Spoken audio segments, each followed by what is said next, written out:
തുണി 4 മടക്കി ഇടുക. അതിനുശേഷം നമ്മൾക്ക് ഇറക്കം എത്രയാണ് വേണ്ടത് വെച്ചാൽ അത് മാർക്ക് ചെയ്യുക. നെക്കിൻ്റെ വൈഡ് 2.5 ഇഞ്ച് മാർക്ക് ചെയ്യുക. ഷോൾഡർ 5.5 ഇഞ്ച് മാർക്ക് ചെയ്യുക.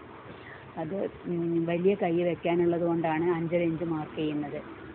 പിന്നെ കൈക്കുഴി 9 ഇഞ്ച് മാർക്ക് ചെയ്ത് കൊടുക്കുക. അതിനുശേഷം ഷേപ്പ് 2 ഇഞ്ച് മാർക്ക് ചെയ്ത് ഷേപ്പിലൂടെ വരച്ച് കൈ വെട്ടി കൈയിന് മാർക്ക് ചെയ്യുക. പിന്നെ ഒരു അളവിനേക്ക് വെച്ചിട്ട് അളവിനേക്കിയിട്ട് അതുപോലെ തന്നെ തയ്യൽ തുമ്പ് അടക്കം ഇട്ടിട്ട് മാർക്ക് ചെയ്ത് കൊടുക്കുക. ആദ്യം സ്ലീവ് വെട്ടിയെടുക്കുക.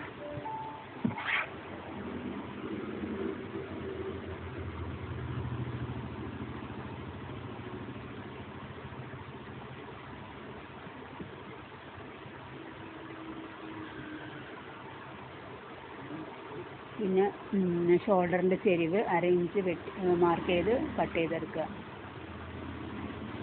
കൈയിൻ്റെ ഷേപ്പ് ഒരു 1 ഇഞ്ച് ഉള്ളിലേക്ക് മാർക്ക് ചെയ്ത് വരച്ചിട്ട് അതുപോലെ വെട്ടിയെടുക്കുക.